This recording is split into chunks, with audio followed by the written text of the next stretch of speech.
Ассалаумағалейкум барлықтарыңызға, қалайсыздар, жағдайларыңыз қалай, амансыздар ма? Бүгін біздің жалпы өсуімізді тоқтатып тұрған, біздің рухани дамуымызды тоқтатып тұрған, біздің саналы дамуымызды тоқтатып тұрған ең үлкен бір қасіретті туралы сөйлесейікші. Ол шыншыл болмау, ол өтіріктің өміріңде бар болуы деген сұрақ. Негізі өте үлкен хикметі бар, өте даналы бір сөз болу керек. Соны мен енді сіздерге бір мидың тарапынан жеткізем ба деген ниет бар. Қараңыздар, пайғамбарымыз саллаллаху алатын болсақ, пайғамбарымыз саллаллаху 40 жасқа келгенше өзінің пайғамбарлығын алғанша 40 жыл бойы ол кісі қандай сипатпен бізге таным болды. Әмин, шыншыл деген. Аллах бізге пайғамбарымыз саллаллаху пайғамбарлығына келуіне дейінгі 40 жылын бізге бекерден бекер ең басты былай яркий қылып көрсетіп қойған качествосы ол шыншыл деген басқа одан бөлек качестволар көп болды, бірақ қатты бізге көзімізге бекіткен качество ол шыншыл болды деген качествоны көрсетеді. Неге? Өйткені адамның иманының тірегі ол шыншылдық. Біздің жасап жатқан дүниеміздің барлығы, күнделікті ғибадаттарымыз, оқып жатқан намаздарымыздың барлығы бізді шыншылдыққа алып келу керек. Шыншылдыққа алып келген кезде ғана Аллахтың қолдауымен жұмыс жасай бастайды. Шыншылдық деген не? Шыншылдық деген дүние ол өміріңде өтіріктің болмауы, ол мойындау, ол мойынсыну. Шыншылдық деген нәрсе ол сенің өзіңнің фитратыңда болып жатқан дүниемен бірігу деген сөз. Адам ең бірінші өзімен шыншыл болу керек. Өзімен шыншыл болу деген ол қалай? Өзімен шыншыл болу деген ол өзіңнің плюстарыңды да минустарыңды да мойындай алу. Ол өзіңнің күнәларыңды ақтамау. Ол өзіңді бір тәкаппарландырмау. Ол өзіңді бір адалдықта ұстау. Ол бір айтқан сөзіңде тұру. Ол өзіңнің алдында болсын, тығылып, есік жабық жерде, ешкім естімейтін жерде де өзіңе бір сөз бердің ба, ол сол сөзіңді құнсыздандырмау. Айттың ба, істе.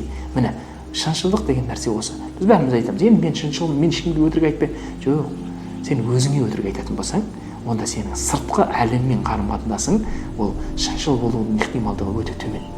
Өйткені сен өзіңе пайдалы жерде ғана шыншыл болып, өзіңе пайдасы жоқ жерде шыншылдықтан қашуың ол мен шыншылмын деген сөз емес. Шыншыл деген нәрсе ол адамның өзінің табиғаты. Қалай бар солай қабылдау. Мысалы үшін, мен өзіммен шыншыл болуым үшін мен мына нәрсеге көңіл бөлуім керек, осы нәрсені қабылдай алуым керек. Өзімнің идеальный емес екенімді. Мен қателесе алатынымды қабылдауым керек. Сонда маған бір адам келіп кері байланыс берсе, Абдрашид, сен мына жерде мынандай екенсің ғой десе, мен соған шыданбауым, менің шыншылдығым. Сен мына жерде мынандай нәрсе істеп қойыпсың ғой деген кезде мен ақталмаймын. Мен айтамын, ой, бұл кешір мені, істеп қойдым, иә. Деуім, ол менің шыншылдығым. Біреуді ренжітіп қойсам, барып кешірім сұрай алуым, ол менің шыншылдығым. Мен біреуді кешіре алуым. Өйткені оның ақиқатында мен түсініп тұрмын, ол адам өзі қиналып күйзелісте жүргенін түсініп тұрмын. Ол нәрсені бекерден бекер істеген жоқ. Ол нәрсенің ода себебі бар екенін түсінуім, мен шыншыл болуым. Қателесуші екеніңді мойындау, мен шыншылмын деген сөз. Қателесуші екеніңді мойындау деген бет алды қателесе бер деген сөз емес. Ол әрдайым үреймен жүру. Мен қателесемін, иә, бірақ сол қателігімді қалай жөндеймін, қалай істеймін деп өзімді күнделікті қателікті жөндеуге итермелеу.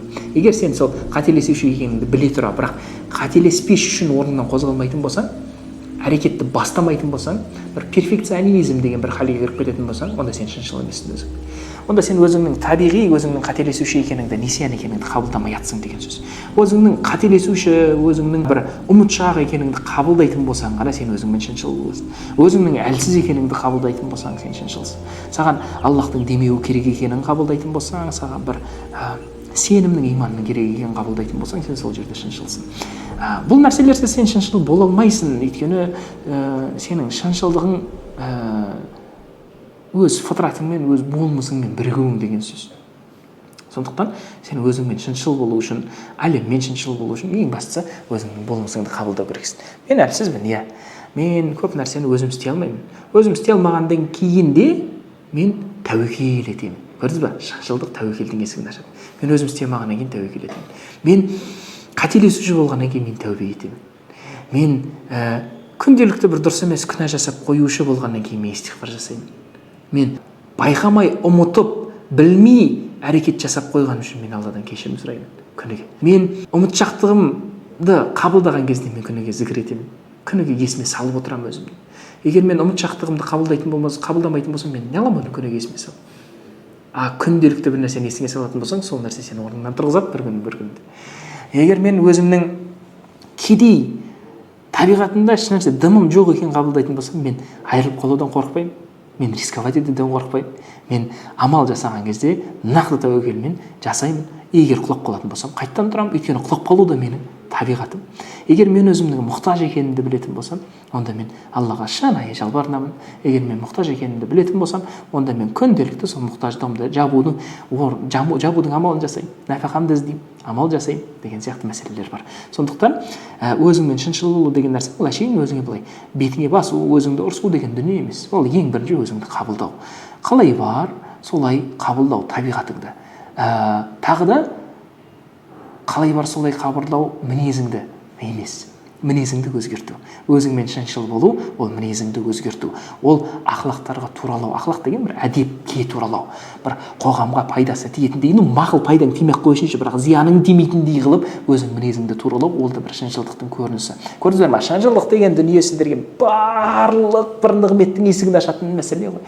Шыншыл болатын болсаң, тәуекелің бар, шыншыл болатын болсаң, сен шүкір боласың, шүкір етесің. Шыншыл болған кезде ғана ғой сен Аллахым мені бүгін тамақтандырды, Раббым рахмет, шынайы.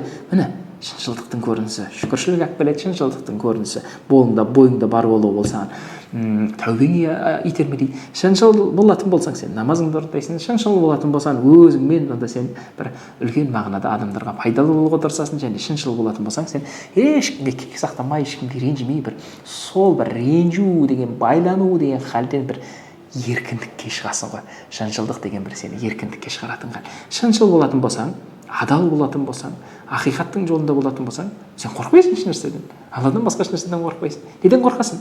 Егер сен шыншыл болатын болсаң, қорқатын нәрсе жоқ. Сол үшін қорқыныштарыңда, үрейлеріңде барлық нәрсе сейіледі, егер сен шыншыл болатын болсаң. Сондықтан Алла субхана тағала бізге пайғамбарымыз саллаллаху алейхи бірінші 40 жылдығында әмин қылып танытқан.